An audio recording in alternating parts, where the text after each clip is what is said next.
Where is he?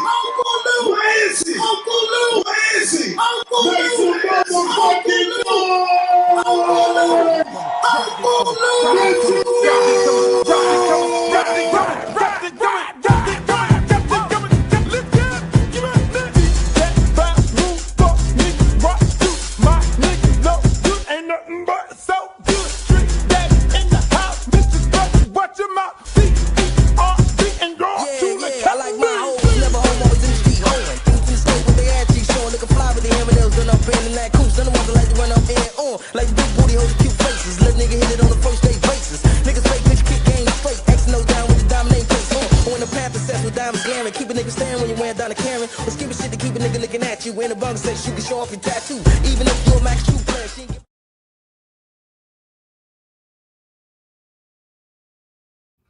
Yo, what's up, baby? What's up, baby? It's that day. It's that day. It's that day.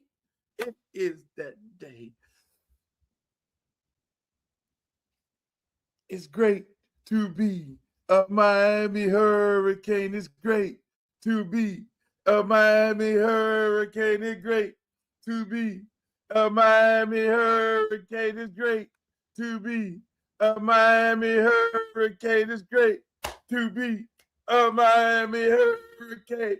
Oh, baby, it's that day. Yes, it is. Give me a round of applause. Thank you, thank you, thank you, thank you. Hey, listen. You guys don't understand. A long time waiting. This has been a long time waiting. Today is the day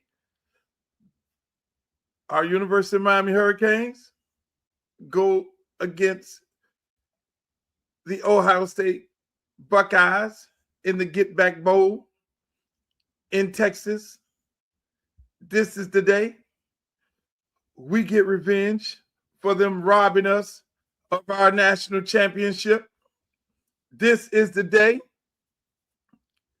we smoke their ass like they stole something. This is the day that Reuben Baines get 5 sacks, Mesidor get 3. This is the day that JoJo goes off. JoJo goes off. It's a coming out party for JoJo. He's going to go completely off. This is the day, people. This is the day. You just don't understand. This is the day that our offense scored more points than they've ever scored all year. This is the day Mario Cristobal wins 2 playoff games. This is the day that we get these people back. We get these people back. We have to get these people back. This is the day that all the Florida State and all the Florida Gators, Seminoles fans and all them will be sitting there sick as a dog because they are praying that we lose. This is the day that the Canes go up into Texas in the Cotton Bowl like we did years ago when Randall Hill ran through the tunnel. And took his helmet off and stood up there like this. Where's Randall Hill? Somebody call him. I need to get Randall Hill on this show right here. This is the day that, boy, do you remember?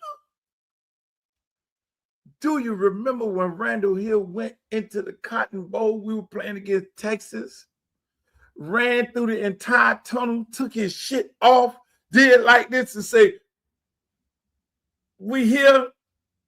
Then Randall Hill went on and have a brief NFL career, and then he ended up being the police.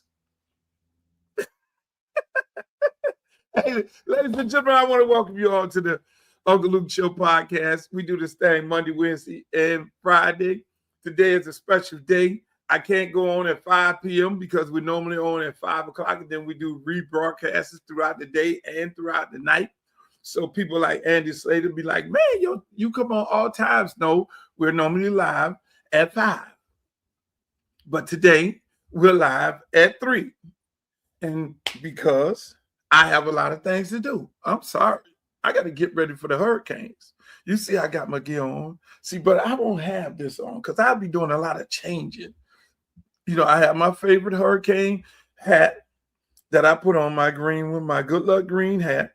I put it on and I get in my favorite seat in the house and I sit there and I post up and I look at the game, and then sometimes I'll stay into the half and then sometimes I'll leave, and go to my good friend Armando's at Aficionados, his cigar bar. But I'm just saying, people, this is a big day. We got a big show. Shouts out to everybody who's on Twitter, everybody who's on my Facebook, Uncle Luke Real One on Twitter, Uncle Luke Real One on Instagram. On Instagram, unfortunately, you guys cannot. I don't see your comments on Instagram, but I need all y'all right now to like, share, and subscribe this show because it's going to be big. We got a lot of people coming on this bad boy today. We got some former Hurricanes coming on. We got my good friend Nevin Shapiro, the guys coming on from the Nevin Shapiro show. I got Hurley Brown supposed to check in. We got D Love checking in from Baltimore, Maryland. I don't know where she at, all over the world. We got Streeter supposed to check in. He's up there in Texas with his credentials and everything. This is a big show today. This is a hurricane show, people. I'm just saying. That's what it's all about. If you ain't about you, then this is the wrong place for you to be. All you Ohio State Buckeye people, y'all just get ready to get yourself put in the buck. Ohio State. Just get yourself ready to get put in the book. If you understand those terminologies, I don't know, that might be just a South Florida thing. Hey, everybody in the chat, put your U's up. I need you to put your U's up in the chat because I need you to represent. Let me know you represent the crib. Let me know you represent the crib. Hey, I understand. Oklahoma, you're not in this. This is not your thing. There you go. We got the U's in the chat, baby. This is gonna be a big show. I got a lot of things to talk about. You know, hey, look. We're going to obviously, majority of the show is going to be about the University of Miami. What's up, Gregory Harris? Is that Pastor Harris? Is that Pastor Harris? Is that Pastor Harris over there at Opelika at the church? Is that my man Heavy? Coach Heavy. Coach Heavy. No, but this is going to be a big show. What up, D. Mitch? D. Mitch, that's my guy. D. Mitch, diehard Kane. D. Mitch, am I invited to the garage? Am I invited to the garage, D. Mitch? Am I invited to the garage, D. Mitch? This thing gonna be good. Hey, you. That's my man, Gregory Harris, Coach Heavy. He has a charter school. Get ready to happen. Put it in the chat. The name of the charter school, Coach Heavy, where it's at, and I'll put it up on here. But I'm just saying, we got a big show today. This is a hurricane show. I don't understand. All my hurricane fans over there in the chat, boy, they putting up the U's all over the place. You see how we do this thing. This thing going to be off the chain. I'm telling you. This is a big day. Everybody keep asking me, saying, Luke, why didn't you go to the game? Why didn't you go to the game last week? Why didn't you go to the game this week? I say, look here, man. I'm going to the game next week. I already got the Airbnb with a pool and everything. I have an Airbnb. Then I have a friend who has a house out there. She said I could take a house anytime, but I don't know if I'm gonna do that because I might have a whole bunch of friends in the house. But it's gonna be good. So I'm going to the game before the big game. This is how this thing gonna go down, people. This 9-point spread, I don't understand. I don't understand where they got that from. But I guess this Vegas. And speaking of fucking Vegas, look at my main man. Look at my main man. Look at my main man right there. What's up, Nevin Shapiro? How you feeling, my brother? Awesome, man. It took me 23 years to get back here. I had to go do a full prison bid to get back into these playoffs. It's crazy, man. Crazy. Say a whole prison bed.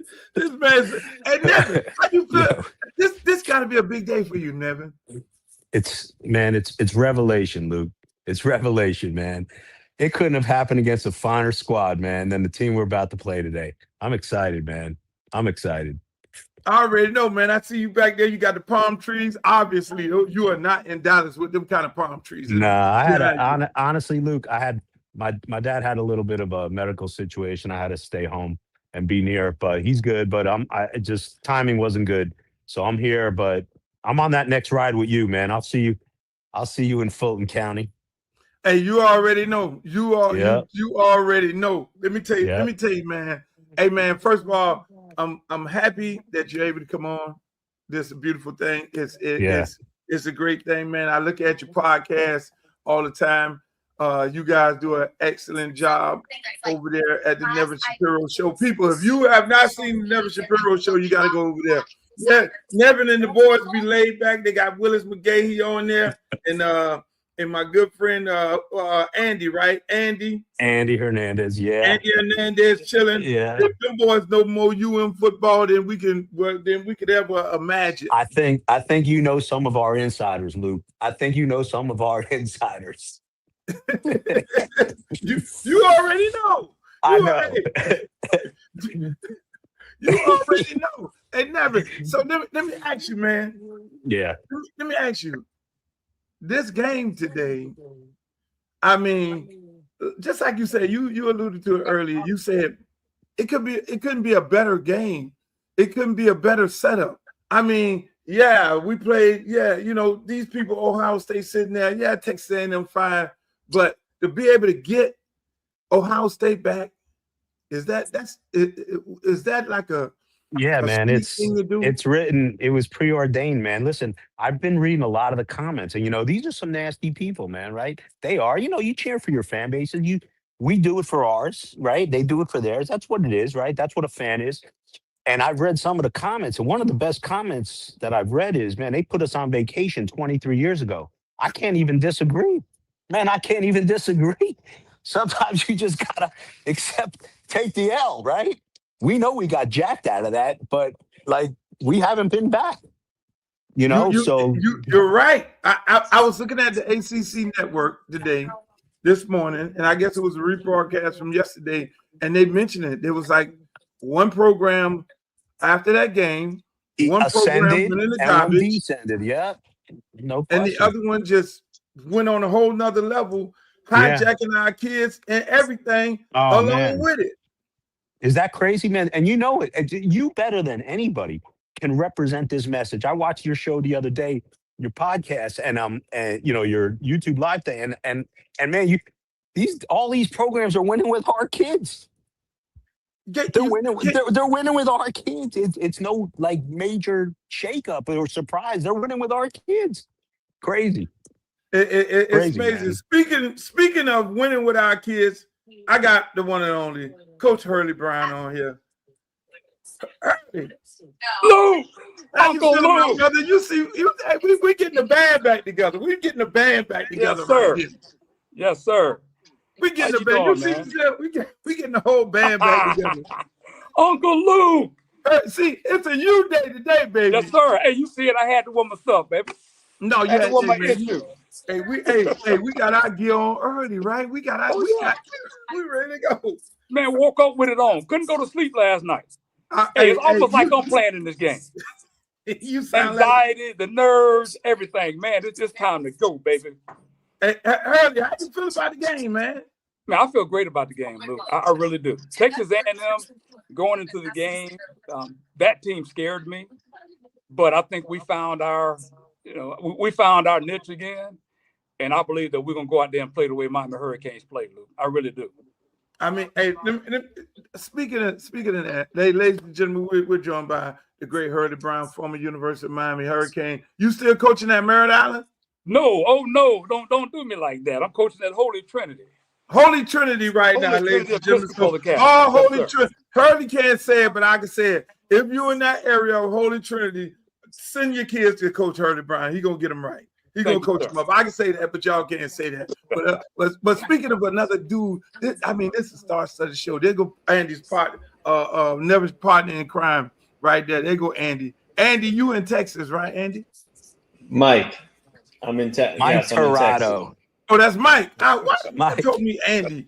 That's Mike. I'm sorry, Mike. It's all good. Yeah, I'm in Texas, man. We'll be going to the game.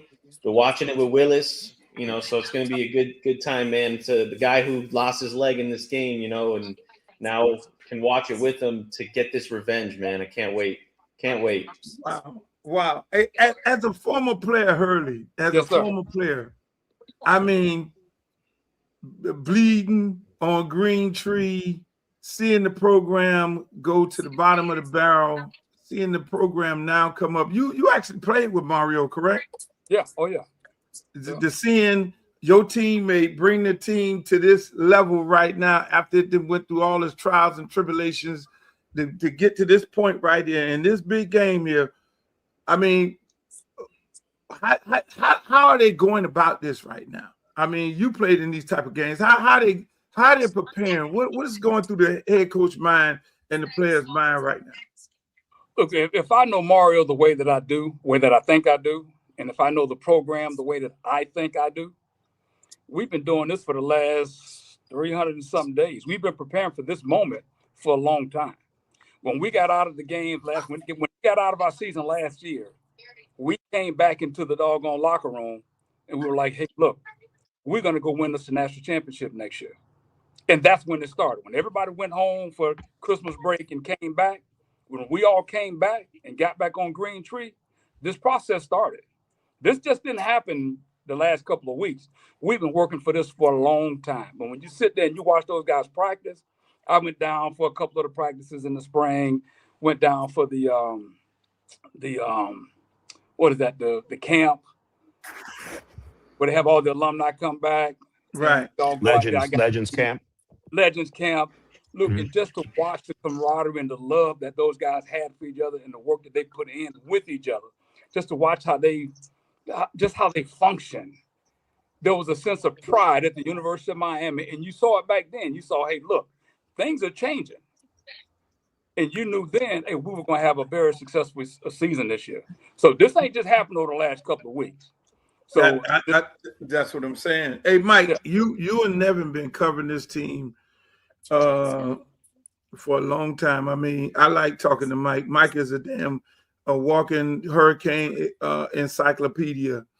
And then I'm gonna bring two more special guests on here in a minute. I got a very, very, very, very special guest that's sitting in the waiting room. But Mike, how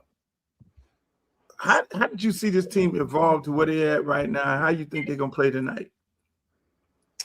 I'll be honest. After the SMU loss, I wasn't very hopeful at this point that we would get there, just because the path was so tough. And it just so happened, you know, things worked itself out. Teams lost, and we kind of kept winning, and we're getting hot at the right time. And the way I see this game tonight is this is all on Shannon Dawson. I'm not worried. I think Corey Heatherman is going to do what he has to do. He's been playing great all year, probably the best hire Mario's ever made in his whole tenure here. So it's been incredible the way he's turned this program around defensively. But if Dawson comes out vanilla, that's where we're going to have an issue. I think we need to be able to open this playbook up as best as we can. And if we can have an offensive performance and put up some points, I mean, we're not going to get out with 10 like we did against Texas A&M. You know, Ohio State's going to put up more than 10 points, right? It's just you can't think that way, right? You're going to have to put up in the 20s, I think. Something like 24 points would be very respectable. And I think we could get a win if we could put something in the mid to low 20s even. I believe in our defense enough. But we got to put some points on the board. Got it. Speaking of putting some points, I got another coach. But his son is probably one of the hottest quarterbacks for next year. And one of the hottest quarterbacks this year, the one and only David Simmons. Dave, what's up, Dave? So, Dave, what's how up, you guys? feeling, Dave? I'm doing good, man. I'm in New Orleans at the Caesars Palace. So, see, Dave out there in New Orleans. He gets to go to New Orleans with his son Austin Simmons out there, and check out their game, because the winner of that game actually plays the winner of this game, correct? Yep. I think we got to go to Arizona too, right? I think the Yes, game is in in Arizona. Arizona. Like a week from So, now. so Nevin, That'd be crazy, man. The way I see this playing out, Dave, is Miami is going to win. Ole Miss is going to win. Then we will be playing in Arizona, and I know they run quarterbacks. They run a 2-quarterback system. I'm just seeing Austin in the game versus us. Oh my God, that would be incredible. I don't know how we'll function, Nevin. I don't know how we'll function. Could be an audition, Luke. It could be. Whoa! You know what I'm saying, man? Whoa! You come up with all kinds of hot flashes, man. Woo! Hey, Dave, you're a coach. Now, Dave, we're gonna take the Austin Simmons hat off, and the Dave Simmons. I'm going to the coach Dave. Dave is my guy. Dave been coaching in South Florida for many years. He coaches kids up, but more so, he's a real football coach that coached on the collegiate level and everything. Dave, when you look at this University of Miami football team, I mean, you haven't probably, not probably, but the hottest quarterback. You've got the hottest quarterback in the nation, 2026. Let me ask you something, Dave. How do we, when you looked at this team, do you see us able to score, and how would we score? Because everybody keeps saying Miami ain't gonna score no points. I mean, against Ohio State, you should be able to score. I mean, I think Runby's gonna score through your defense.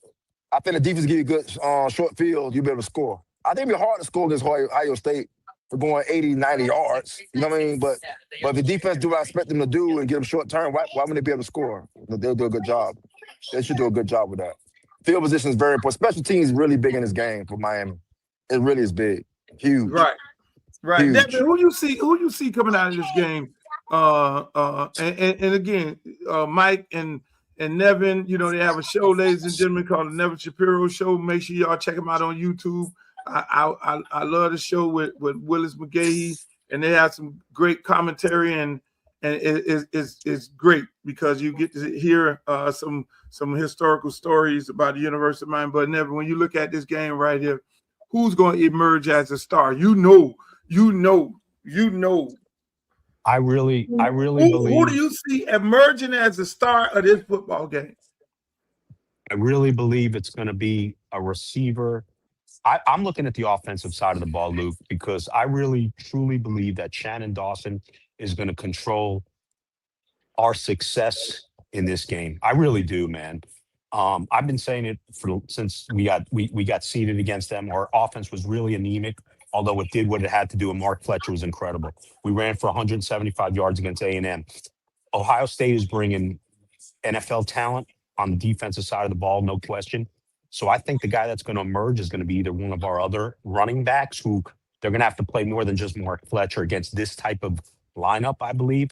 And one of these other receivers, if not a couple, have got to show out, man. And I would look for a guy like Elijah Lofton, who's been really quiet this whole season. And I don't think that's his fault. I think the play calling hasn't been schemed his way, what we anticipated before the season. And I think a guy like that just could just show up and be huge.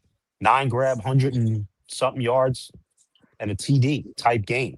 And I think a guy like that can be a difference maker in this game for us to be victorious. That's what I really firmly believe. Same question for you, Coach Hurley. Well, hey, I think Mark Fletcher is going to have a great game. And you also got Pringle, the other running back. You know, I think that Pringle has the ability. He is a big playmaker.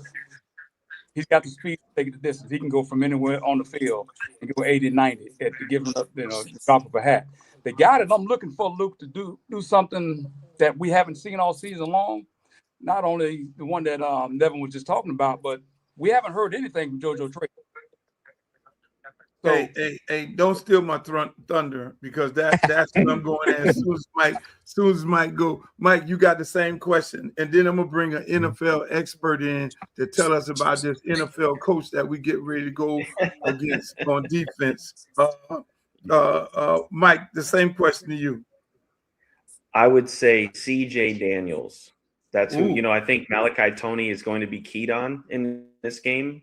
I mean, just like we're going to key on JJ on the other side, but I think CJ Daniels, he has that catchability, that radius on our team that he could catch it anywhere.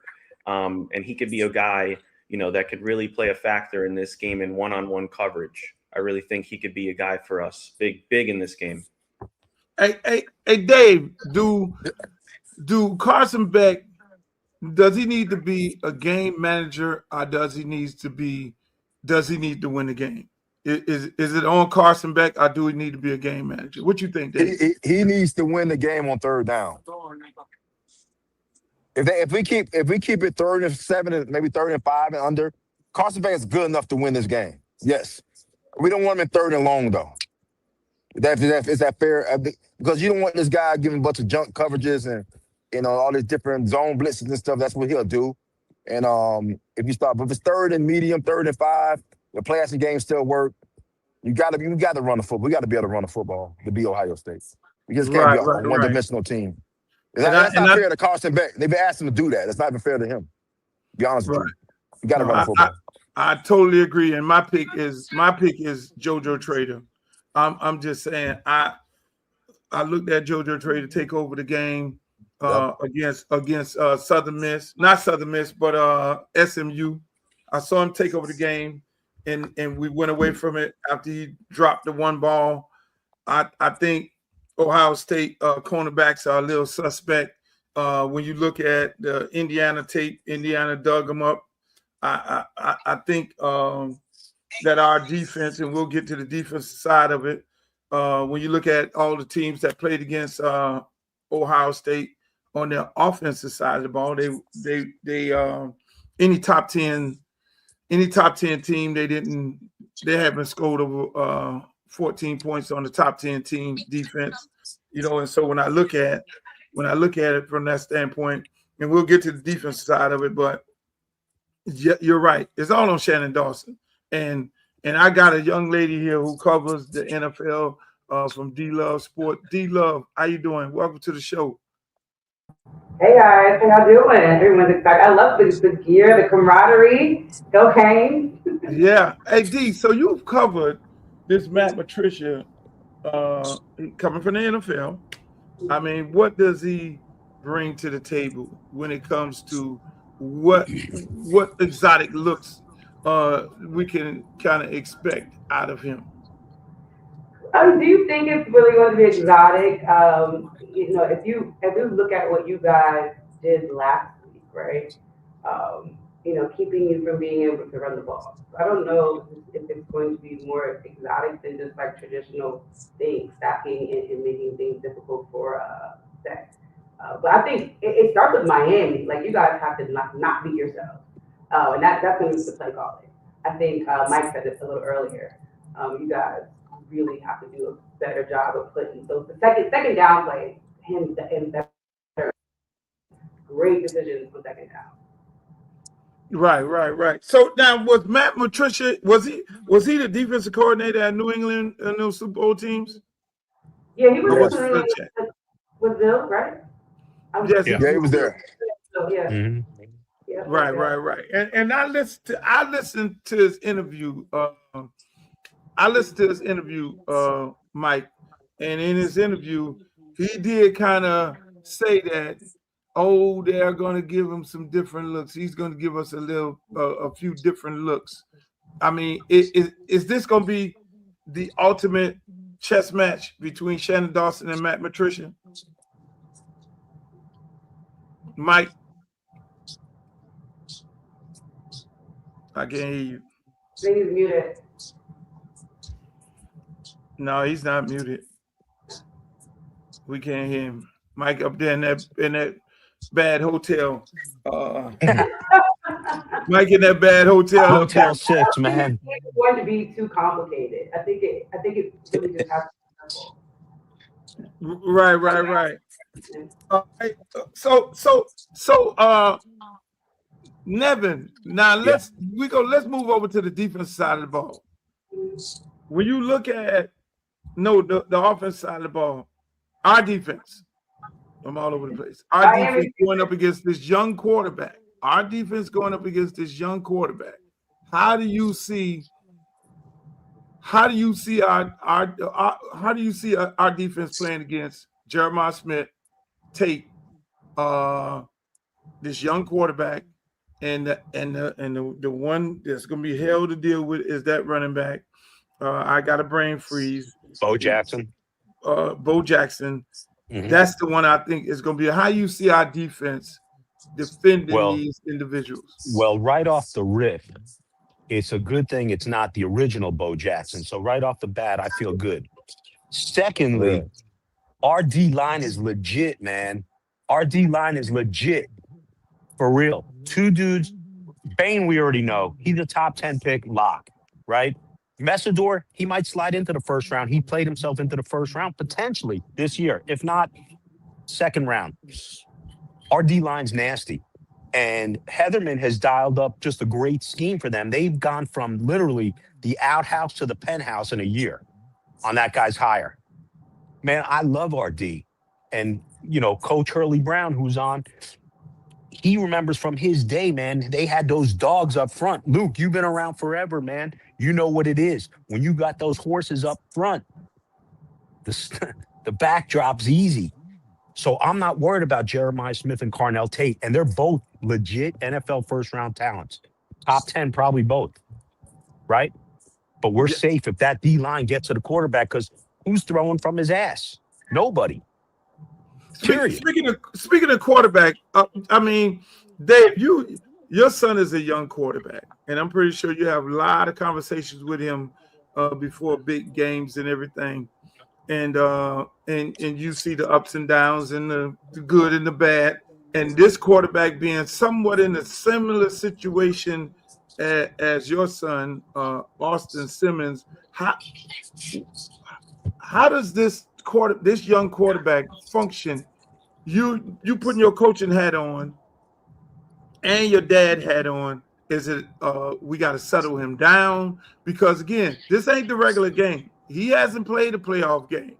This is a big game on a big stage. Ain't nobody looking at nothing else but the University of Miami, Ohio State. How do you settle him down as a parent and a coach?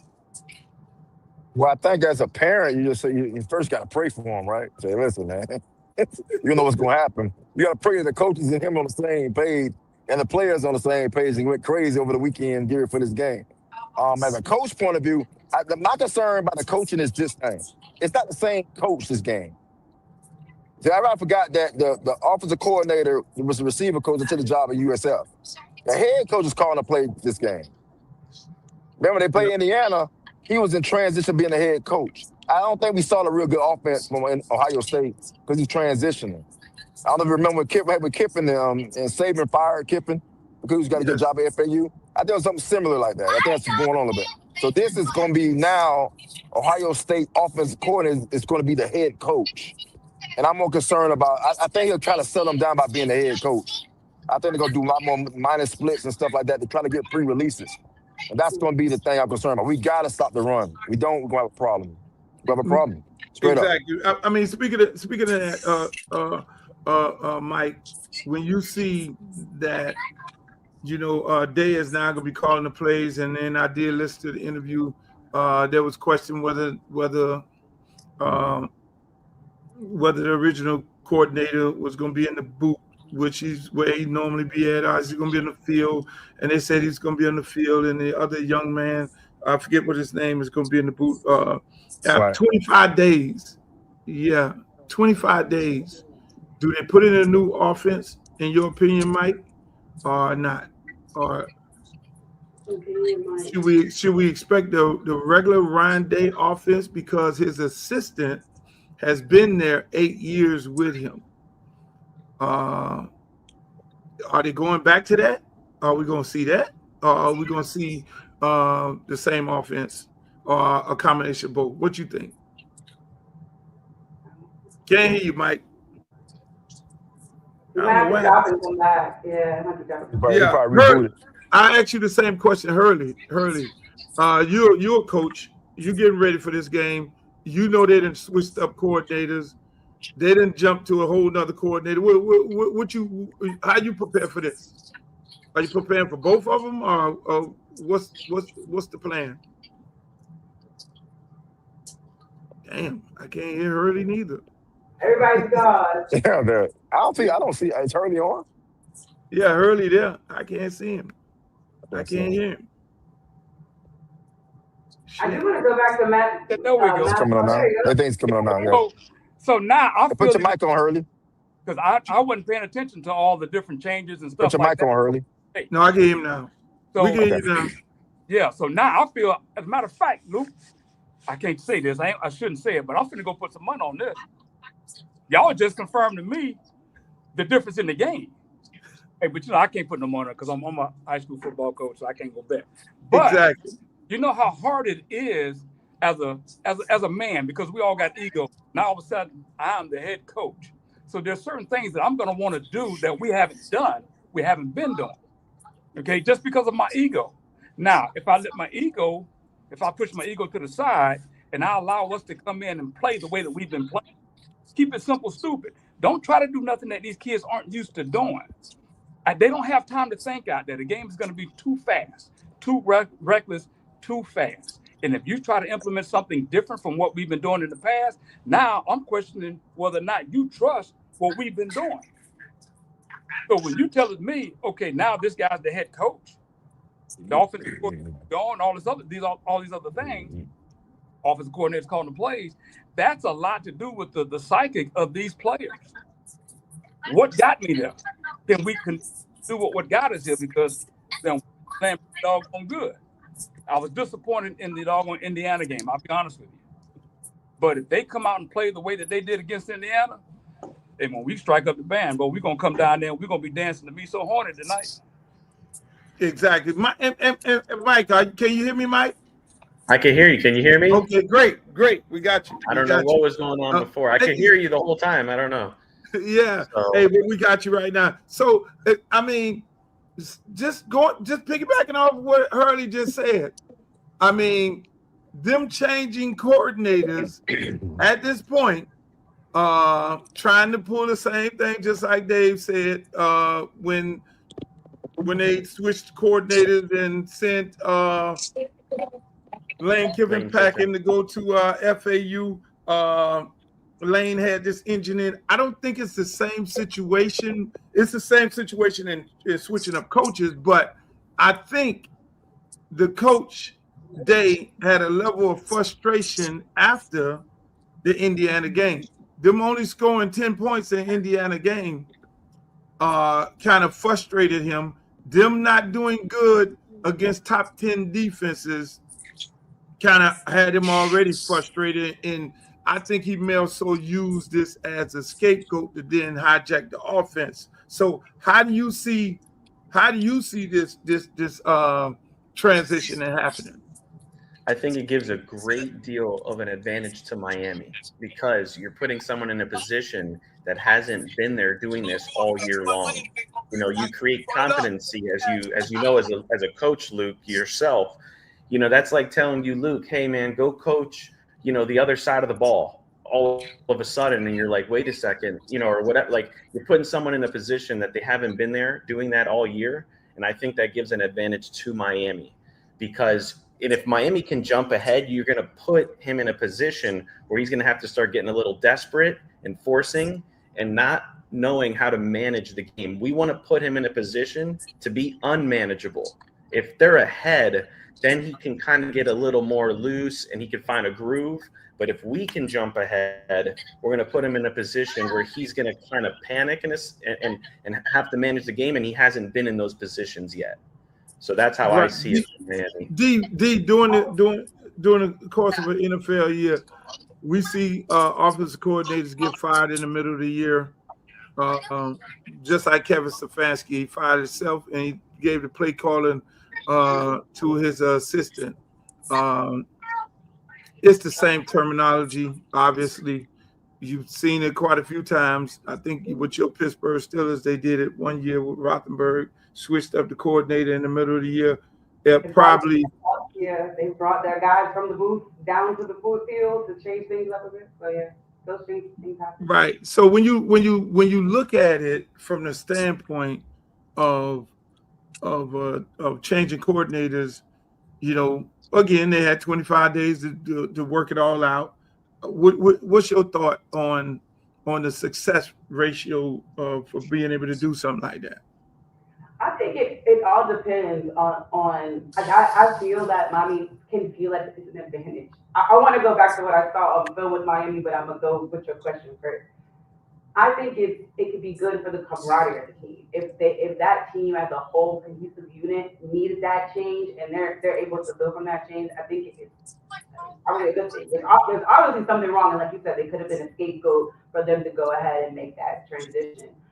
So it could be better. But again, I think Miami should be taking it as an advantage. Like, hey, there could be some miscommunication there. There could be someone, not 100% familiar with what they're doing, and you guys have to exploit that. But again, I want to ask you, based on what you saw from your team, in the last game offensively, what do you guys need to do so that you're not struggling to get that ball in the end zone like you guys were? I'm gonna say this, right, and I'm gonna ask Nevin the same question. I'm gonna probably answer. I look at our struggles in the Texas A&M game as a plus. I'm putting my coaching hat on right now. I'm looking at it as a plus from the standpoint I didn't show anything. You didn't see anything. I couldn't throw the ball downfield because it was a 30-mile-an-hour swirling wind. So I did some jet sweeps and some swinging gates which I almost blew a head gasket in here on the goal line. So I am being questioned as an offensive coordinator as to how horrible I am, and they're looking at my record throughout the year, and they're basically saying Cam Ward improvised and did everything to make me a successful offensive coordinator, and that's the reason why I don't have a head coaching job. I get into the game. I go to the game, and the first question is asked of me, and you can see it for yourself. We're saying Miami can't score. If Ohio State gets to 14 in this game, they win. So there's this crazy perception now that Miami can't score. And there have been times this year where you could score. Obviously, sometimes you struggled, but it does create kind of like a visual. They didn't win their last game. Yeah. Did they? How many points did they score? Yeah, very good point. I mean, nobody, Indiana won 13-10, and nobody's saying anything about that. That's just a great win by them. Yeah. It's an unbelievable win by them. Yeah, nobody's saying Ohio State we can't win score. 10-3, and it's like the win sucks. We really lost. Yeah, I don't buy into that. I don't pay attention to idiots, so it doesn't matter. So how does it feel to be? He has a point. He has a point, but He has a point. what? Going back to this whole thing here, I say, and tell me, Nevin, because me and you, we're a different breed. We I got say it. guns are blazing. We say guns are I got blazing, it. baby. Hey, money on the flow. No faking the funk. We got it, baby. Hey, I say we jump on them. I say we have an opportunity because, and we got all these coaches on here. We got Coach Dave, we got Coach Hurley on here, and we know how difficult it is. And my question to you, Nevin, knowing how difficult it is to change up an offense. Normally, and everybody on here is an expert. We know at the beginning of a year when the team comes out, whether it's NFL, any level of football, when you change the terminology and start doing something different, you have to work your way into it, correct, Nevin? It looks a little raggedy at the beginning. It also makes you desperate. Exactly. How you think they're gonna fare? Do we jump on them right now? Listen, we have to. So let me give you my 2 cents on that. I really believe, and I said it on our show this week, I really believe we got to jump out early. All the pressure's on Ohio State, in my opinion. They've already been anointed. I can't tell you how many people have told me we're going to get blown out. Man, Coach Hurley, never in his career at the U has he ever been told he's going to get blown out. In his whole career. Man, I'm hearing it like it's like standard right now. Man, it's crazy. I really believe we jump on their asses, Luke, and I really feel this way. They're going to be like, oh, I don't know if I can curse on this or not. Oh, right? You know what I'm saying? And like, I think that's imperative that we get out early because the longer you stay in a fight against an underdog, you're like, man, this guy's not going anywhere. I think we come out on these boys early and it's ours to take. If we get down 10 points, 14, I think there's trouble based on the way our offense is schemed up. That's my opinion. I think if we come out early, man, I love our chances. I love them. Hey, Hurley. Yeah. When you look at this quarterback being this young and not playing on this type of stage, but he has a guy named Jeremiah Smith and a guy named Tate. How do you think they get off, or do you think we get at this quarterback? I think we get at him, Luke. I think with our defensive line, actually our front seven, I think we're one of the best front sevens in the country. And then those DBs, they ain't shabby either. Them boys can play. They're playing hurricane football. They're playing fast. They're physical. That front four, now remember, the front four that I played with, that's what these guys remind me of. Cortez Kennedy, Russell Maryland, Greg Mark, Willis McGee, Stain Curry, all those guys. Secondary, I struggled. They had dogs up front. That's what you got tonight. So this young quarterback, man, you got to deal with that. It's going to be a long night for him. A long night. That's what we're expecting. We're expecting a long night. And again, let me ask you, Dave. You're changing your offense, going back to terminology now. Yeah, the two coordinators, they know the terminology, but this new quarterback don't. He wasn't here last year or 2 years ago in a Ryan Day system. Ryan Day comes in. He got 25 days to put this offense in. Do you think they struggle early, giving University of Miami opportunity to jump up on them, Dave? No, I think the terminology gonna be about the same. I think how you call the play is gonna be a little different. I don't think they changed the terminology because it was always Orion's offense anyway. But I think like you said, I think everybody keeps talking about our defensive ends. They're important. I really think it's the defensive tackles more important in this game because we got to take away the inside zone and then the inside run game because I think our ends can handle their own by themselves. If not, that's off the play action. Everything they do is based off the play action. And if you let this guy be in 2nd and 6 and 2nd and 4, he's a normal quarterback. He's a regular quarterback. But we want him in 3rd and long. If he in 3rd and long, I think we could really rattle the quarterback. I think we could rattle Sam. I really do. Right. But we don't want him in 2nd. We don't want him in 2nd and short. We got to win on 1st down on defense. On both sides of the ball, we got to win on 1st down. Defense and offense, we got to win on 1st down. We can't be in 2nd and 9 on offense, and we don't want them in 2nd and 2 on when they're on defense. And so when we're on defense, excuse me. Yeah, that's what it's at. 1st down. Exactly, Mike. Do we limit? Or do we? If we hold Tate and Jeremiah Smith under 100 yards, do we win? I think so because they don't have the Travion Hendersons of last year at running back. So that's why I think that, their offense is going to be through their receivers. They're not as balanced as they were last year offensively. They had much better balance last year because they can really get that run game going and open up the pass for them. That's why Jeremiah Smith, you saw have such a big year last year. People don't credit it a lot to Travion Henderson, but I do give him some credit, even though JJ is insanely incredible. But the defenses had to respect Ohio State's run game last year, where this year it's not like that. It is, but it's not. It's not like that deadly weapon like we have. We got 3-headed monsters everywhere, right? So you got to respect our run game.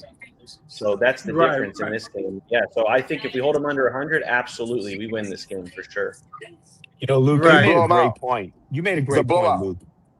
You made a great point earlier, man. Indiana gave them the business. You cannot tell me that Indiana's got more talent than us. You just can't tell me that Indiana's got more talent than we do. They don't, right? And Indiana beat them. So it's not like they're some juggernaut of all time. They're a good football team. They're a top 5 team for this year, but they're no like freak show. And I think we can win this game, man. Our D-line's legit, man. Right. Now these guys have a projected first round pick linebacker, and I think a D tackle. Are we gonna be able to run the ball, D? Listen, I was about to ask you guys that. Like, that's your bread and butter. Like, I remember watching. I'm in Miami watching this game, and the confusion of why are we going away from the run? Why are we not being successful with the run? The pass is not working. And I think you have to ask yourself, if you are not successful with the run, then what? What does that play call? And do you go back to the jet sweep that you said you couldn't stand seeing in the was it the red zone? Like, what is the plan if you cannot run the ball? If Tony is not being successful, what do you do? What is the plan? Right. Hey, Mike, let me ask you this, Mike. Does everything run through Malachi Tony as usual, or are you using Malachi Tony as a decoy? I think it actually is a little bit of both. I think Ohio State thinks we're going to utilize him a lot, and we can then use him as a decoy. But we said it, me and Nevin just went live right before we went on your show, and we both predicted that Malachi Tony is going to throw a touchdown in this game. So I think that they're going to pull out a little bit of that tricks out of their bag here, and then they should, right? Like, you don't have a next game. You got to win this game. There's nothing to hold back. You got to give it all, right? Oh, throw the whole kitchen sink at them. Like, you got to get something going. Get points early, like Nevin was saying. You got to get points early. So you got to come out and be aggressive, not this inside zone run, like every down, that really stunted us against Louisville and SMU, right? Because there was this methodical vanilla offense. You got to be able to put some points and create some, you got to create points in this game. You got to get creative, I think, because they're a great team. They got athletes, and so do we. You're not just going to run the ball right at them and win this game. So Hurley, let me ask you: do you see this as a high-scoring game or a low-scoring, tough, one touchdown, 3-point football game? How do you see this game? I think it's a 24-14 game, Miami. Right. And I'll say, in this situation with these types of games, Luke, and you remember back in the locker room, and Nick Saban says it all the time, it's the players, not the players. Everybody wants to talk about Coach Dawson, want to talk about the defensive coordinator, talk about Ryan Day and guys. But, man, I'm going to tell you like this here. At this stage of the game, somebody's going to step up.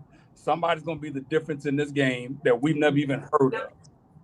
And I think it's going to be JoJo Trader.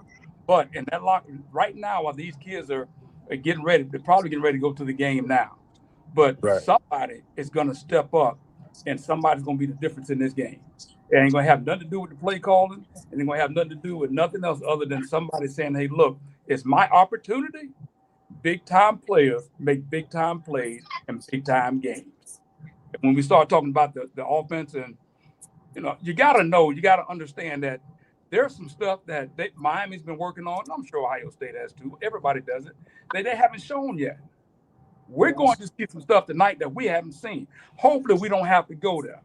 But if the game is going to that I'm anticipating it to go, we're going to have to do some things that are, out of character for us. Things that we've been working on all year long, but we just haven't had to pull them out of our back pocket yet. That's what I totally agree, because when I look at, I always look at the entire year.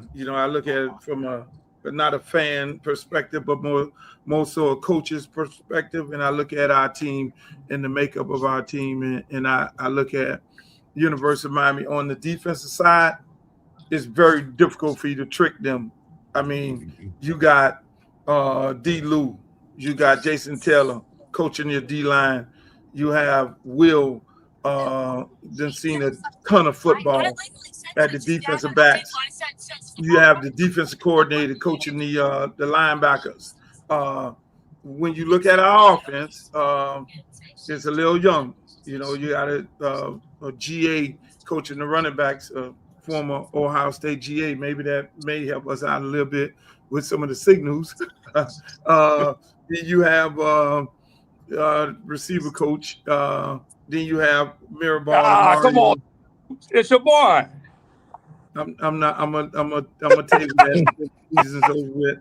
I'm not He going. digresses. I don't want Dave. See, I have a whole lot of his friends on here, so I'm not gonna. This is a hurricane day today. I'm not gonna. No, don't poke the bear. Don't We'll poke start. the bear. We'll start the soap opera after the goodbye. Don't worry, I man. want to ask you, like you mentioned the youth, right? I'm just saying, hey, we all Kane's turn, right? ready to go. We all friends and family, and I'm hoping that he has some wideouts ready to go. But at the same time, we're the inexperience, and I learned this, and I'm pretty sure you guys know this as well, Dave. You done set up in there. Like I learned a lesson many years ago when I took some kids, and Nick Saban offered Ray, and they had me sitting in the conference room. And that same year, we was getting ready to play Alabama and Georgia in the Georgia Dome. And I'm sitting in the conference room looking at the wall, and they evaluated every one of our coaches. That was the meeting that was going to happen later on this afternoon. And they had a clear evaluation of every coach on our staff. And I'm like, oh, shit, they're going after the coaches too, And so which we do in high school, but you don't think about it from that standpoint. Like, I know I'm getting ready to coach against Dave. I know what Dave run. I know what Hurley run. I don't get the film, but then they had a full-fledged evaluation of our coaches. Now, with that said, if we get in an entanglement, Dave, from the defensive side, with the least amount of experience on our offensive side, if we get in a little entanglement, Dave, now put your coach hat on, how do we get out of it? If Patricia have our ass in a stranglehold, how do we get out of it? Does it go back to what Hurley say? It's going to be on the players? Yeah, I think what's going to have to happen, I'm hearing something that nobody going to believe me I'm going to say. I'm going to say something nobody going to say. I think Carson Beck got to go in tempo. It's called plays. I ain't lying to you. Because with a guy like Patricia, you want to go kind of fast and know they get a lot of junk stuff in. I know we don't do that. Tempo. Okay, I've been go tempo. I would go tempo and don't let him do all them damn junk coverages, man. I ain't gonna lie to you. I reckon go vanilla as hell. I don't know about going slow against him. If we struggling, I don't know about it. I might want to pick up the speed and let him. That's a really good point right there. You pay him $4 million for a reason. Listen, great point, Dave. Great point. You know why? Think about it. Alabama was up on Georgia 28-0 last year. Carson Beck was getting his ass. Georgia was getting their asses handed to him. Carson Beck started going up tempo. Bam, he walked that down. They took the lead in Tuscaloosa, down 28-0. Great point, man. You got to. I mean, that also works too. If you guys aren't able to maintain like a time of possession, you're zeroing out and constantly like keep that tempo. What helps you stay on the field, helps you build that. They can't sub. He can't sub and all that stuff. Where the defense because we don't sub receivers anyway. Yeah, we don't sub. I'm talking about the defense can't sub either. So they can't sub the defensive line. The defensive line getting tired. Like, you want them guys tired, dude. With tempo, with the young teams, you just have to be careful about those pre-snap penalties, right? And I think that's some of y'all problem. Mike, Dave, you make a great point. No, Mike, don't. Mike, you in Dallas. I know where you're going with this, Luke. I know where you're going with this. Mike. Dave made a great point. I'm trying to be nice. And Dave is like trying me down a rabbit hole. Hey, shit's going sideways. Dave. You know shit's going sideways when I'm becoming the peacemaker. Come on, man. No shit. Hey. Oh, man. Man. Yeah, Nevin is the peacemaker. Oh, my God. We'll be peaceful. Mike, he made a great point because wasn't the game that Carson Beck went 23 for 23 against Clemson? Wasn't that an up-tempo thing? They switched to up-tempo and he did that? Yep. Yeah. He got to. Now, he only sees base defenses. That's all he sees. He doesn't like reading against junk defenses. That's not who he is. Give him a base middle field closed defense. That's all he wants. He's pretty good with that. That's his strength. Will Dawson and Mario allow him to be able to run this kind of offense? That's the biggest question. If we down 14, you got no other choice. Well, I'm just saying. Saying. That's the problem. You know? You're gonna do what you gotta do to win a game. And then again, Hurley, Dawson comes from air raid, so he got that in his repertoire. He can't go up tempo because I think originally he was up tempo when he had TVD. We were up tempo, so I agree, because just like you say, when you do go up tempo, you stop. Just like you say, you stop the rotation, which we don't rotate anyway. You don't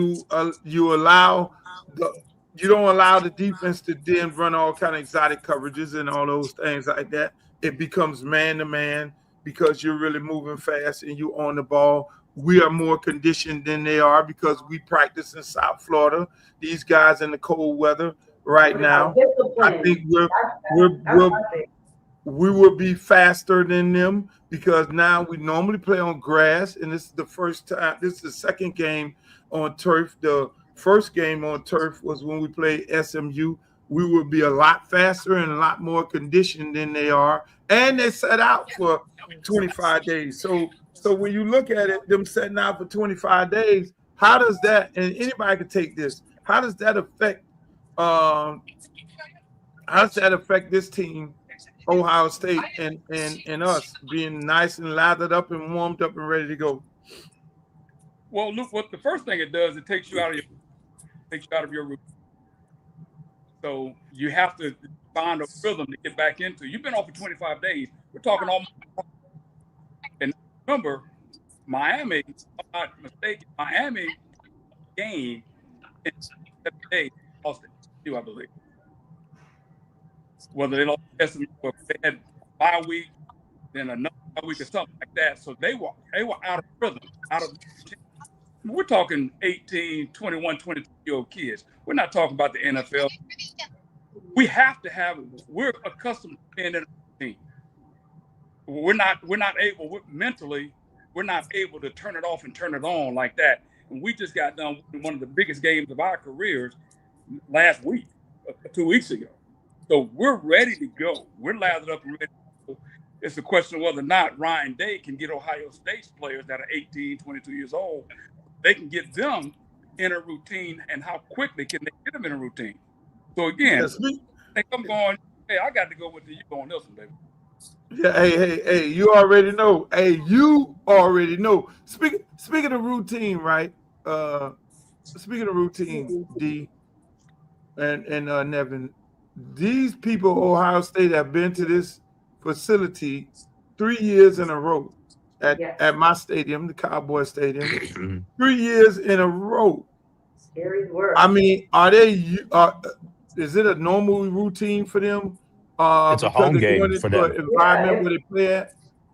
Absolutely. They might be calling this for Ohio State South. Like, you know, at this point, like that, that it has its benefit. You know, I even watch it from the USL level. They could go into St. Louis Battlehawk Stadium and come out with a win. They had to win two games in a row there, right? So, like, the environment and being comfortable in that environment, whether it's a young team or a seasoned team, I think that matters. So much of this, Luke. So much of this, you know, every week when Mike and I do our show, he asked me the three keys to the game, right? So first key I said was Shannon Dawson's offense and his whole play calling. Second for me is Mario's mindset and how he's got this team ready mentally, because this is that plays into the question what you're asking about them playing Ohio State, and this is sort of like not a home game, but they've been there regular.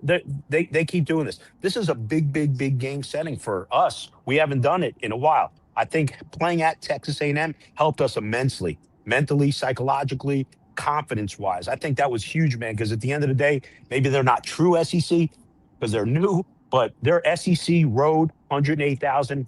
That's serious. So it's not going to get a whole lot more serious coming here because that was a dominant 100 and some odd thousand fan crowd pro Texas A&M. I think there's a little bit of familiarity for Ohio State going to Jerry Jones Stadium, but I think I like the advantage. And Coach Hurley said it, earlier. They haven't played in 25 days. We've played recent on the road, even better. So we're already on that road traveling mentality mindset, or at least we should be. Right. Yeah. Hopefully the preparation that you mentioned, they go in there, they see the time clock, they get very familiar with the stadium and the surroundings. They're not overshadowed by, the black. And you, sorry, Luke, but your stadium, Jerry's World, are they gonna put some curtains up? So it's gonna be nighttime, so they don't have to worry about the sunlight. Curtains. Yeah, you know how that sun, I know what I'm talking about, how that sun comes in Jerry's World. We ain't doing none of that. It's a night game. It's a night game. It's a night game, so you're fine now. But I'm putting the curtains up. We ain't put no shower curtains up. No, we ain't do all that. You're gonna have to deal with this. You're gonna have to deal with the sun. That sun is a problem out there in Jerry's World. Only curtains that are coming are for the Buckeyes, man. That's the only curtains. That's the only curtains coming. Hey. About Jeremiah Smith? I'm not going to pick up your stuff. Them the only curtains came. Those are the only curtains coming up. The curtains gonna close on the Buckeyes because this is the get back bowl. The way I and I'm gonna go to the predictions. The way I predicted this from the time they told us we was gonna be in the playoffs, I call it the get back tour. We're going to be able to go over there and get Texas A&M back because we lost to them at their stadium. We got them back. We're gonna go and get back Ohio State, who robbed us of our national championship. Then we're going to go, and Carson Beck is going to get Georgia back. But I can't say that because Ole Miss is going to win. Dave is on here. Right. Dave is on here. So Ole Miss, we got to go. Hey, let me tell you like this. I'm going to say this, Dave, since you on here. I'm going to say this. Miami plays Ole Miss. There's no way in the world y'all going to be able to stop Lane Kiffin from not coaching that game. I'm going to just say that, Dave. Lane coming to coach that game. They might not be practicing at Ole Miss. They might not be practicing against Ole Miss. Luke, man, you're an instigator, Luke. You're an instigator, man. You'll be the National Guard if you show up in that field, dude. I never. They gonna call us quiet boys because Lane is coming out there with his motherfucking flip-flops on, and Lane will coach that game against Mario. I'm coming out in the monk outfit. So I don't know. I'm telling you, man. Don't worry, I got it. Oh man, that'll be different, bro. That'll be different. What? That'll be. Y'all be. If they say Lane left the stadium early, that won't happen. That motherfucker be up in the booth right now. Hey, if he's next to Charlie Weiss with a headphone on in the back, okay. Scheming behind that curtain. Scheming behind the curtain. Right. I'm trying to. Hurley, it's that bad of venom, Hurley. I know. It's that bad of venom. One called one a glorified PE coach. One feel like he should have been the coach of the University of Miami, and he got the job over him. It's some bad blood, and I'm in the middle of this shit, and I know Dave's in the middle of it too. I'll be in the middle of it. It's like, yeah, what your boy Lane doing? What you talking about, Lane? I'm out here to see you. And then Lane is like sending me fucking videos of the You documentary. Why the fuck Mario ain't in the video? I'm trying to enjoy Bourbon Street, man. I'm enjoying Bourbon Street. Don't get me in that. I'm not putting you in that, Dave. That's why I'm not asking you no questions on that. I leave you out. No problem. No. Totally out of those type of questions. So, okay, I'm gonna go around the room. What's the prediction? What your prediction is, Dave? I like it. I like 23-24. Miami.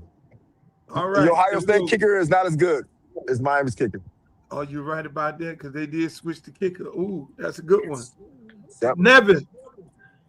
1917, the U on a field goal by Carrot Top. By Carrot Top. Yeah, under no condition. Hurley. 24-14. Miami. 24-14? Yes, sir.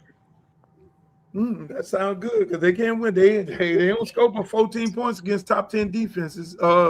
Mike. 24-20 Miami. 24-20 Miami. I like that right there. I like that. D, what's your prediction is, D? I won't be surprised if you go Ohio State. I will not be surprised. I don't like Ohio State. Like, I'm a Big Ten girl, so no. I'm never gonna go for Ohio State if I don't have to. I'm gonna go 17-13.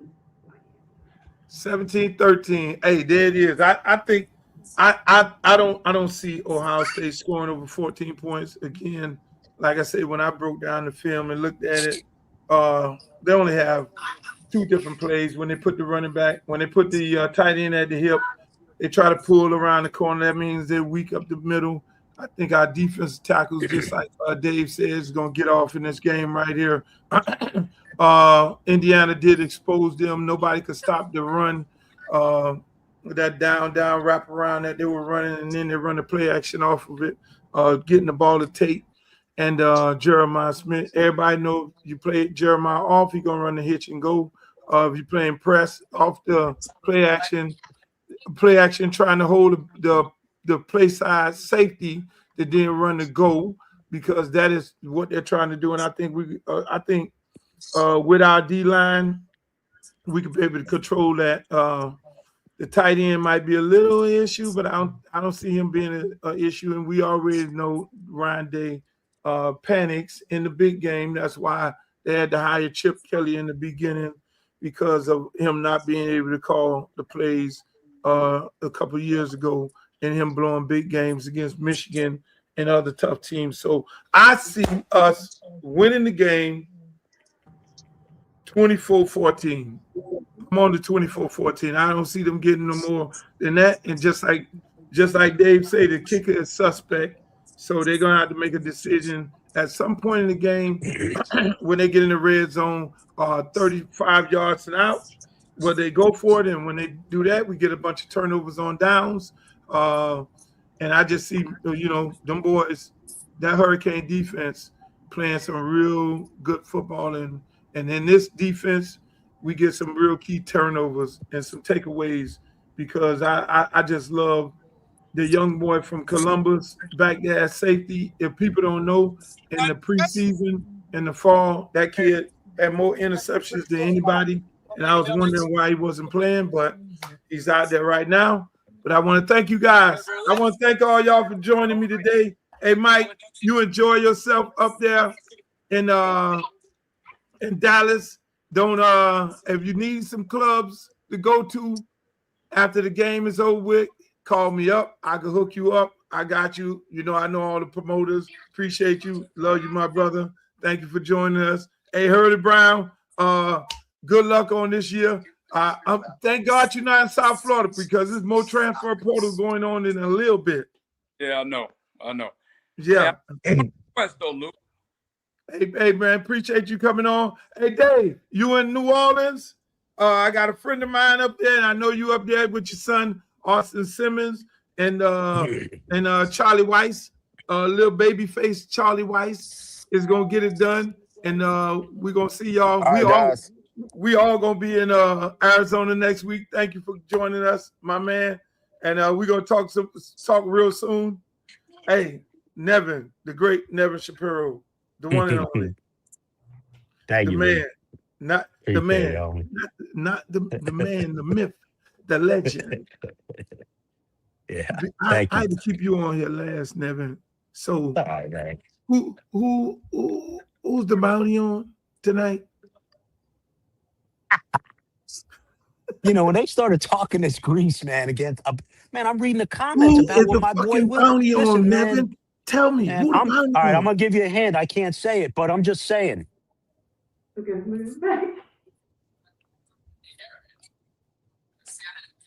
just gave it to you. I'm just saying. He's just saying. I'm just saying. My man, my fucking guy. Hey, Nevin, make sure y'all join my man Nevin on the Nevin Shapiro Show, ladies and gentlemen. Please join this show. They're on YouTube. You guys love it. Hey, when the show coming on next? Monday. We're gonna film Monday morning. Be on Monday afternoon, probably 5 o'clock. Mike finishes his editing. editing. Okay. Hey, man, we look forward to seeing the new show. Hey, man, you have a good day. Go Canes. All right. I love it. Hey, D, I got to keep you on here a little longer, D, because I need to ask you a couple questions here. Sure. I got to ask you a couple of questions here, D. Now, ladies and gentlemen, I want to thank all these good folks, Hurley Brown, for coming on. Coach Hurley Brown, former University of Miami player. David Simmons, Austin Simmons' dad. His son is getting ready to play in the big bowl game with Ole Miss up there in New Orleans. And then we got my girl D from D Love Sports. I'm gonna ask a couple questions. I want you to take a look at this, and now we're gonna segue into some other stuff. Now, Kyler Perry said this. So strategic, right? Because it's Not one about Sarkisian, need. It's two about money, and the cost, and where's the market, and which agent you're dealing with. There's some agents that are rational, and there's some that this is their first time ever being an agent. I don't even know if they're licensed to be agents, but all of a sudden they get to be agents, because we have no certification process in college football. Or in the NFL, you have to be certified. In college football, it might be their college roommate, their freshman year, who's their agent right now. And this guy's throwing numbers at you, and it's like, we can't even deal with this. Like, you just move on. And so it's unfortunate, and we'll get there in college football, but right now it's a tough situation. The idea that I can sit up here in 2025 and talk about money and players and things is pretty crazy, right? From where we've gotten to where we were 4 or 5 years ago to where we are today. But that's the reality of the situation of college football right now, and that's where we are. Again, I think there's nothing wrong with that. We just got to tighten it up. And hopefully we can get there sooner rather than later, because, again, I'm probably going to be on the phone with an agent today that's going to throw a number at me that I'm going to be like, good luck. I hope you get it. If you don't, call us back. But I can't do that number. What you think about what he just said? Because man, it I is. love it and I hate it. I love it and I hate it. And I love it for the youth and them being able to capitalize. But I hate it for all the reasons that it can destroy a program, it can destroy a locker room, right? And that's one of the things Coach Locke had to talk about. Coach Locke at Maryland, he was like, I lost my locker room because of these conversations that were happening around money and numbers, right? So I just hope that these men and women that are getting NIL, getting paid, continue to have that secrecy between them and their agent, even outside of maybe your immediate parents, your mom and your dad. Do not discuss these numbers. Do not discuss these numbers, because it has so much weight to ruin a program, to ruin a locker room, to ruin you being successful. So I hate it and I love it. I hate it and I love it. Yeah, I mean, because and I kept you on to talk to you about this because, I mean, you cover so much professional sports, and it's becoming a major problem right now. Yeah. You have Nick Saban talking about NFL. You got Sarkisian, Kyler Perry, kid from Baylor, entered into the NFL, not NFL, but NBA. Yeah. Came from the NBA, came back, played basketball at Baylor. He played G League because he didn't play. Because he didn't play in the game. He was on the roster, but he didn't play in the game. He gets to play in college. I mean, that's a different set of rules than the NFL. Yeah. But I like it, though. I like that we didn't have that opportunity, though. I really do. I know it's not. So you think?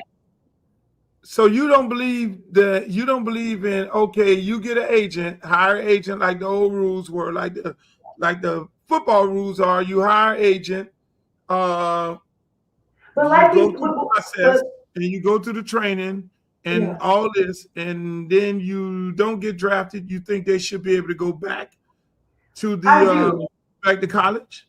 I would love for them to have that opportunity. But just like you said, these college agents aren't certified agents, right? So when you have that certified NFL agent, that's when you kind of get locked up and swept up into that thing. But these college agents aren't the No, not all of them are, but I do feel if people put so much weight on education and making sure you get a degree and leaning back on some other type of skill, because you may make the NBA, you may not, or you may be the guy that's there on the team just warming up the seat. If you education is out the door. Well, I'm just using it as something like you're going back to school to do something. You're going back to school to do something, but the school's telling you. Let's keep it a buck. You giving a kid $4 million and ain't nobody flunking him. He's not getting expelled. He's not getting a F. He's getting he ain't even going to class. His stuff is online, and they just okay. He will not be ineligible because of academic reasons, and they're giving him $4 million. Let's keep it a buck right there. That's number one. Number two is this. When it comes to what Calipari is saying, that's not Calipari. Not Calipari. I'm sorry. Okay, I was like, because you don't look like Calipari. Hey, Sark gonna kill me because Sark is my good friend. He's gonna kill me. You keep calling me Calipari. He's probably looking at it right now. Amongst the whole, but my point is this. My point is this. These guys, he's right, because, for instance, the college coach calls me up, the high school coach. Hey, Luke, you got any kids that got in the portal? Yeah. This just happened yesterday. Called one of the kids up. Hey, look, we're really interested in him. I see that he got in the portal. Yeah, January 1 is tomorrow. I'm not up under these rules and regulations. That's the kid in the school. That ain't tampering to me. I won't call the school name or which one of my kids, but then they call up and say, yeah. So then I call up the kid, and this is how it works. I call the kid up and say, hey, look, hey, you in the portal? Yeah, coach. Yeah, I'm jumping in, and we know it's January 1 tomorrow. The portal actually opens, but they jumping in early, which that shouldn't be the case because the negotiation starts now once the kid jumps in the portal. So the kid jumps in the portal, and then what ends up happening is, hey, coach, we really want him over here at our school and everything. I get on the phone, I call the kid up, and I say, hey, look, what you got going on? I don't have nothing too much going on, coach. I say, okay, well, I got a school that's really interested in you, and they really like you, and a good friend of mine, and da-da-da, and all that. Before you know it, the kid said, oh, okay, coach. I have my agent call him up. Agent? Agent. Yeah, they have agents. Let's keep it a buck. Sark is telling the truth. They have agents. In the NFL, these guys got to be certified. They have to. In this, they don't. You got to be. And then the NFL changed the rules a couple of years ago. You got to be a lawyer, something like that. They want you to get you got to have a degree. You can't just You got to have a degree. Exactly. So he's right. He's right. You got what you have is these street agents turned to agents. Don't know what they're doing. You got the AAU coach. You got the 7-on-7 coach. He's an agent. I had a kid this year. Everybody want to talk to him. Oh, I got an agent. I said, well, what agency does he work out of? Oh, he's a coach over here in California. What? But coach, here go the other thing. But coach, can you talk to some other schools for me? Because I like the school that I have that I'm committed to. But son, if you have an agent, your agent's supposed to know all these schools. That's number one. He should be able to call. You don't have a connection. That's the awful. That's the 7-on-7 coach. Yeah, that's the coach who will take you to the park once you became big time. That's who he is. If you have an agent, your agent needs to know all these people. Number three to that. Here's the other part of that. Okay, there's the school treat the kid bad. Yeah. Who the school, if a school treat a player bad, say me, high school coach Luke, You treat my kid bad. You got to come back over here shopping for another kid. You're going to have to answer to me. We're going to have a sit down, because other than that, you're not going to be able to come back to my school and get another kid from me. That's the most important. If you screw a kid over who's represented by your homeboy or even an agency or even Drew Rosenhaus or anybody like that, in college, they don't care about you because you only representing a few people. You are not representing a whole entire high school. And if us in high school, whether we're in Florida or anywhere else, if you screw over a high school coach player and you commit certain cardinal rules, sins, you will get banned by every high school in America. And you will get banned in Miami-Dade County. First and foremost, I did it to Billy, who was at Florida. One of my kids, he had one of my kids, so one of my kids was committed. He ended up going to Florida. And what happened? He just blew up the whole class that was committed and sold all of them to send videotapes. Oh, really, Billy? You want to send videotapes? And I already knew he was going to do bad and they was going to fire him in 3 years. Oh, so you want to? No. What do? I'm one of the old heads. Get on the phone. Hey, coaches, we got a problem with Florida coach. If he come to your school in Miami-Dade County, you kick him out and have him come see me. And what did Billy have to do? Come see me. They won't let me in no school. No, that's how we operate. And that happened before with a team in Alabama.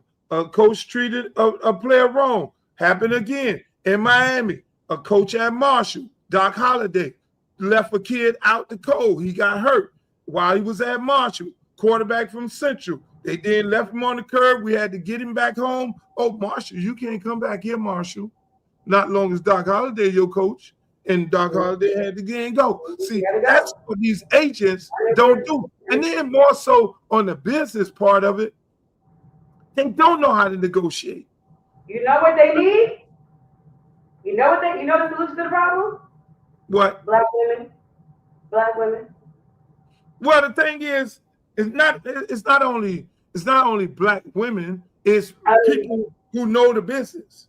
I don't care whether you're a woman or a man or whatever it is. You need to know the business. You can't go up in there parading up in there as if, I don't care you man, woman, black, white, green, purple, whatever you are, you got to know the business because again, you're dealing with somebody's livelihood. You're negotiating. You need to know what the marketplace, you need to know what the market is for the individual. You need to know the coach. You need to be able to have a real intellectual conversation with with those coaches because you have people like Sark get on there, just like he's saying, hey, look here, man, these people throwing all these crazy ass numbers out here and it don't make no sense. But there's a level of nurturing, and I say that for women, and I speak for myself because I'm a black woman. There's a level of nurturing that comes with this, right? Yeah, and you speak from it as a coach, right? You're not going to come in here and screw my players over and you just come back and trade pick another one. But because that's another level of nurturing. Who are the best nurturers in the world? Women.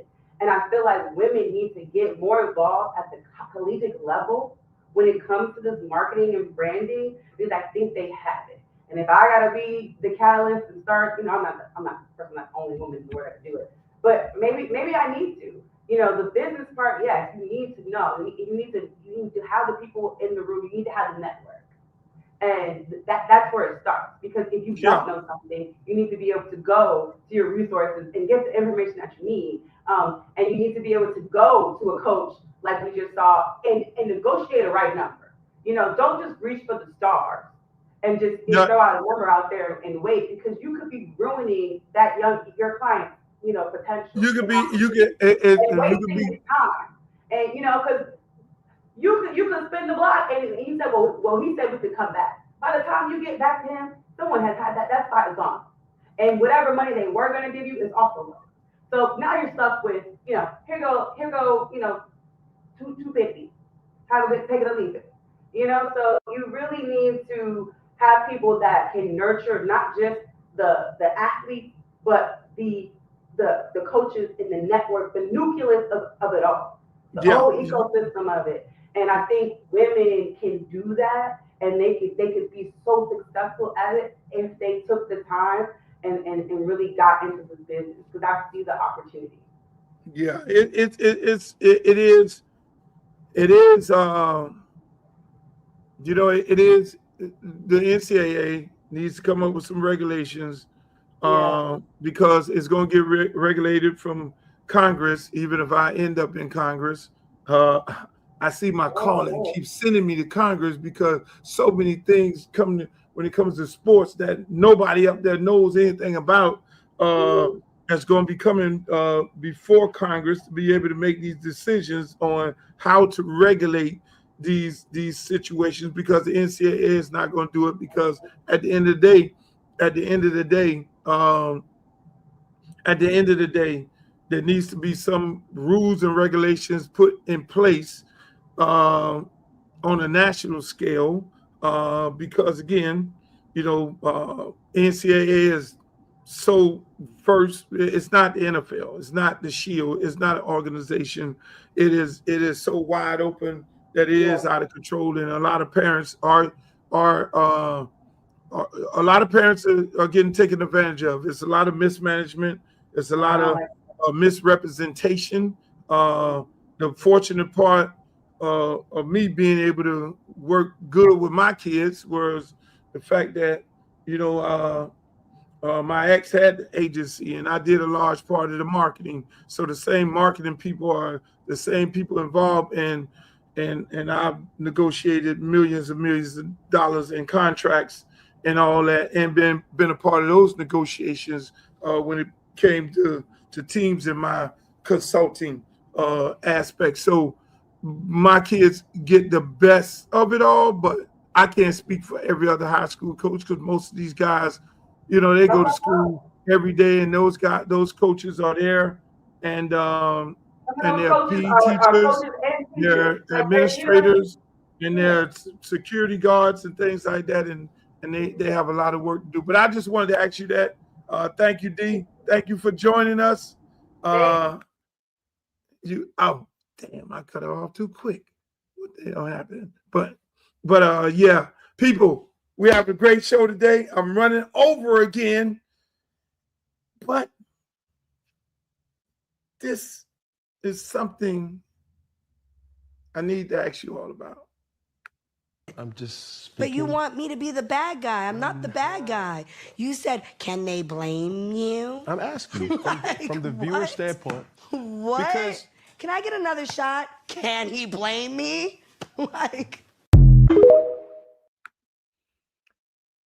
This is all over TikTok. I don't know what to make of this. I've never seen this baddie show in my life. I've never seen this show in my life. And I'm not going to look at it. I am not going to look at it. I looked at this interview. I'm looking at the clips. I don't want to see that show. I love Cam show. I think it's very creative and charismatic, and the hats and all that. But I'm looking at these clips of this interview with this lady. I ain't even call her name. And this is so disturbing for so many reasons. The lady refers to the girls on her show as, oh, my bitches are paid. My bitches are boss. My bitches are this.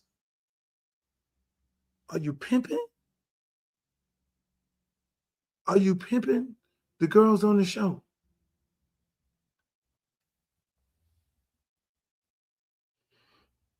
I'm so lost when it comes to this. At one point in the interview, Cam asked, so what is a baddie? A boss bitch, a bitch who takes care of her own, a bitch who do this and bitch who do that.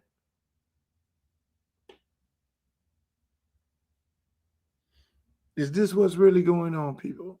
Is this where we at? Is this where we at? Is this where we at? Have we? Is this where we at? All my bitches is rich. All of my bitches is millionaires.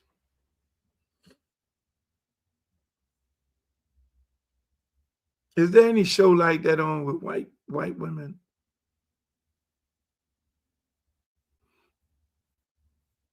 So we went from Heidi Fleiss to this. We went from Heidi Fleiss to this. I know everybody's sitting there like, yeah, Luke, you had the girls dancing on stage. Yeah, dancing is dancing. Every singer has dancers. Beyonce got dancers on stage. Chris Brown got dancers on stage. Luke got dancers on stage. We all have dancers on stage. But would I ever refer to my dancers as bees? Would I refer to them as individuals who boss bitches? I think the terminology boss bitches is different. First of all, to be a boss, whether you're a woman or a man, it's okay to be a boss. Why you got to wear it on your shirt? That's when you're supposed to be humble. I've been a boss all my life. I always been humble. This ain't no Tyler Perry movie here. Where I gotta make everybody feel lower than who they are. I gotta then throw up in your face. I gotta throw up into the woman. Oh, I'm the boss. I'm the boss up in this mother. Peace. Y'all gonna do what the fuck I want y'all to do. This ain't no movie. It's real life. When you're a boss, you comfortable with who you are and you comfortable with yourself. And you trying to bring everybody else up. It's a real boss. A real boss is trying to everybody on your team get money. That's why when I look at it, when Jay-Z say Dame made millions, this one made millions, this one made millions, this one made millions. When you look at Nick Saban and you look at Nick Saban tree and all the coaches who came up under Nick Saban is head coaches and prominent head coaches because they came up under his tree and they're doing good. When you look at me and the people who came up under my tree, Pitbull doing good. The guys I discovered. Trick Daddy doing good. H-Town doing good. And all the other artists doing good. They fall up under your tree. Big Teach owns a chain of House of Max. Young guy, Mr. Julian, doing good. The studio where we first started at, that was in a warehouse, Circle House, is the world's greatest studio in America. They doing good. But you ain't never gonna hear me talk about that. A boss brings people up. You gotta wear it on your shoulder. You gotta go do an interview talk about you a boss. Oh, I'm a boss. I'm a boss. What boss? And all my bitches are boss. Is that what we're supposed to sign up to as black men right now?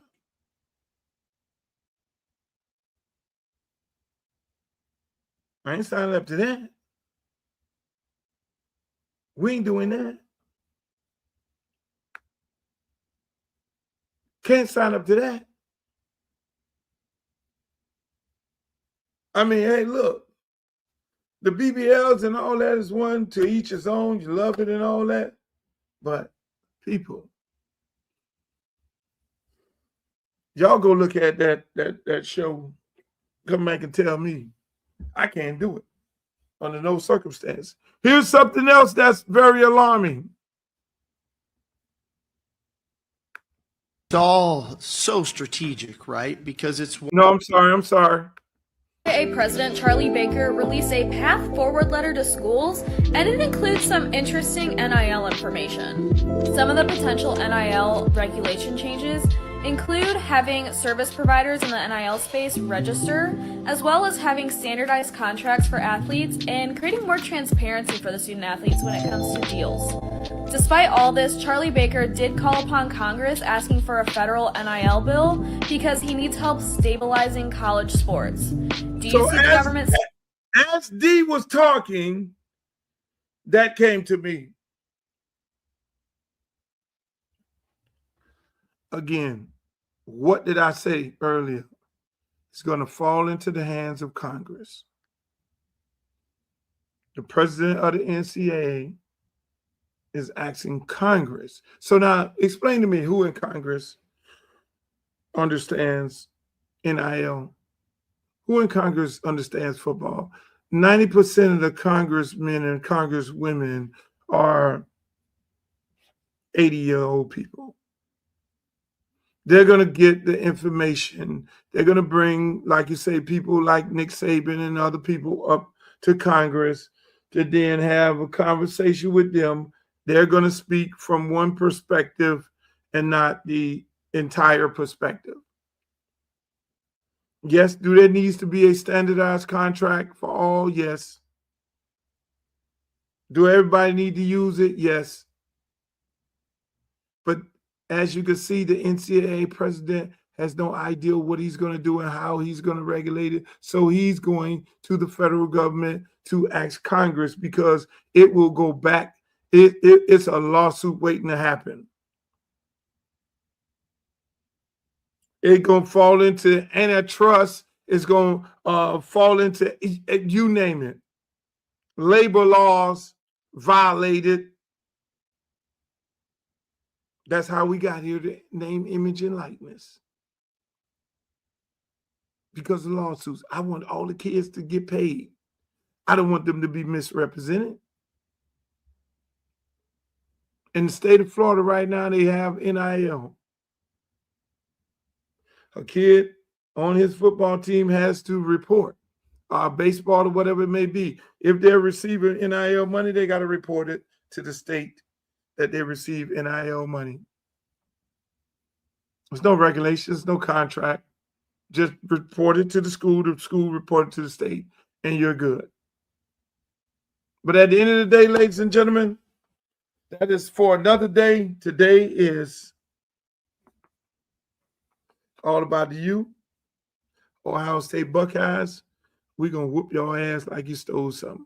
And I'll be back on here tomorrow for another special edition of this show to talk to y'all and to glow and to stand up here with my chest. But this is my last show for the year. I hope you all had a great time. We're going to have more shows next year. Remember, Monday, Wednesday, and Friday on all of my platforms on Facebook. Yours truly, Uncle Luke, Facebook fan page. I want you to go over there. And if you're a Facebook fan, go over there and follow me over there. Twitter, X, I'm on there, Uncle Luke Real One. On Instagram, I'm Uncle Luke Real One on Instagram. And on YouTube, where I really hang out, is Uncle Luke TV.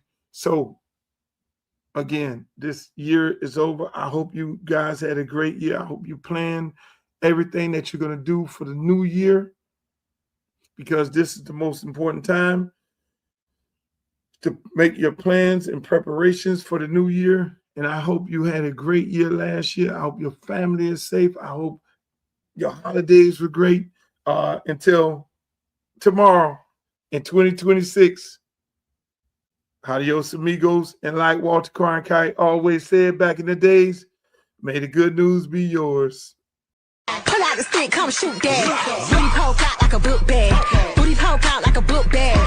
Pull over ass too fast. Come, we should go bring that Uncle Lou back.